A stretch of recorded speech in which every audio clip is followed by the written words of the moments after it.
हाँ, बहुत शुक्रिया तनवीर भाई। अस्सलाम वालेकुम। सबसे पहले तो बोले इतने बड़े बड़े स्कॉलर्स बैठे हैं, मैं तो आपके लोगों के बीच में बोल पा रहा हूँ, बड़ी बात है। अनवर बारी साहब, सैयद अहमद साहब, अंजुम भाई, इतना बड़ा प्रोग्राम किया, तनवीर भाई, नौमान भाई और नफीस भाई, सब लोग यहाँ पर हैं, शमशेर भाई हैं।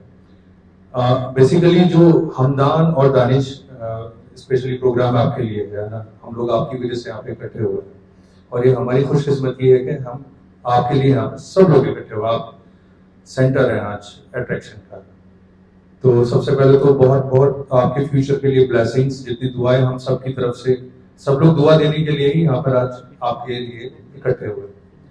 नंबर दो, मैं आपको बताऊं कि आपने यू आर गोइंग टू, आप एमबीबीएस में जाने वाले हैं इंशाल्लाह। मैं फिजियोथेरेपिस्ट हूँ वैसे बताऊं, और नेशनल अवार्डी फिजियो हूँ।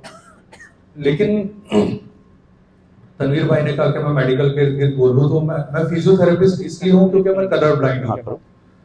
मतलब 80% के करीब कलर्स मुझे नहीं दिखते। और ये चीज मुझे 11th क्लास के लास्ट में समझ में आई कि यस, मैं वाकई में कलर ब्लाइंड हूँ। और मेरे कजन्स, मेरे फ्रेंड्स, उन्होंने एमबीबीएस किया और मैं फिजियोथेरेपी में सिर्फ इसलिए गया क्योंकि मैं क्रिकेट खेलता था। ये सिर्फ इसके अलावा कोई, मतलब एक बहुत जबरदस्त डिप्रेशन था, और ये था कि क्रिकेट है और कहीं ना कहीं हरी घास के साथ जुड़े रहेंगे और जिंदगी गुजर जाएगी। बट जब मैं कॉलेज में गया, और ये आपको समझाना इसलिए जरूरी है क्योंकि आने वाले टाइम में दूसरी ब्रांचेस को आप किस तरीके से देखेंगे, ये बहुत इंपॉर्टेंट है। तो मुझे समझ में आया कि फिजियोथेरेपी में वो लोग जाते हैं जिनका कहीं एडमिशन नहीं होता, और ये बिल्कुल लास्ट स्टेज है, इसके बाद कुछ है ही नहीं नीचे। तो मतलब हालत ये हुई कि पढ़ाने वाले जो थे उन्हें खुद ही नहीं पता था कि क्या क्या चीजें, मतलब एक अल्ट्रासोनिक इंस्ट्रूमेंट है हमारे, अल्ट्रासोनिक, आप अल्ट्रासाउंड के टाइम जो वेव्स निकलती हैं उसी से हम लोग ट्रीटमेंट करते हैं। तो एक हमारे प्रोफेसर साहब बोले कि ये सब जो है ना साइकोलॉजिकल ट्रीटमेंट, इससे कुछ नहीं होता। तो वो टर्निंग पॉइंट था मेरी लाइफ का कि यार पूरी किताब इस इंस्ट्रूमेंट के ऊपर है और ये बोल रहे हैं कि इसका कोई फायदा नहीं है। तो फिजिक्स का बहुत इंपॉर्टेंट रोल है मेडिकल साइंस में, मतलब ये बहुत इंपॉर्टेंट। हम लोग कहते हैं कि भाई फिजिक्स का, केमिस्ट्री का हम लोग क्या करेंगे, पढ़ते वक्त बहुत सारे बच्चे कहते हैं ना बायोलॉजी के हम फिजिक्स का क्या करें। फिजिक्स बहुत इंपॉर्टेंट है। एमआरआई क्या है, फिजिक्स का पार्ट है। एक्सरेज क्या है, फिजिक्स है। और जब आप पोस्टल ड्रेनेज की बात करेंगे, आप और चीजों में जाएंगे, तो हर जगह फिजिक्स है। कोई भी इंस्ट्रूमेंट उठाएंगे वो फिजिक्स से रिलेटेड है।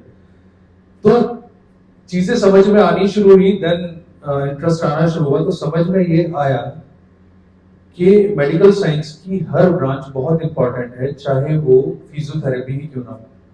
And I am the person, मेरा रिसर्च पेपर है एंकाइलोजिंग स्पॉन्डिलाइटिस पे। कुछ कहना चाह रहे हैं?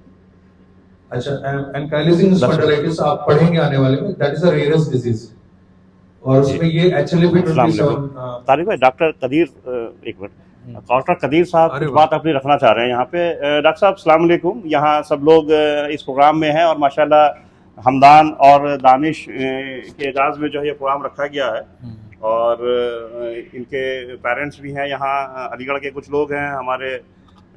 डॉक्टर सैयद अनवर बारी साहब आज के मेहमान खुसूसी हैं, और अंजुम ने माशाल्लाह बड़ा अच्छा प्रोग्राम ऑर्गेनाइज किया है। तो इस मौके पे आप कुछ खिताब करना चाहते हैं बच्चों से, इनसे, और से तो बोलिए, मैं माइक करीब कर देता हूँ तो शायद आवाज़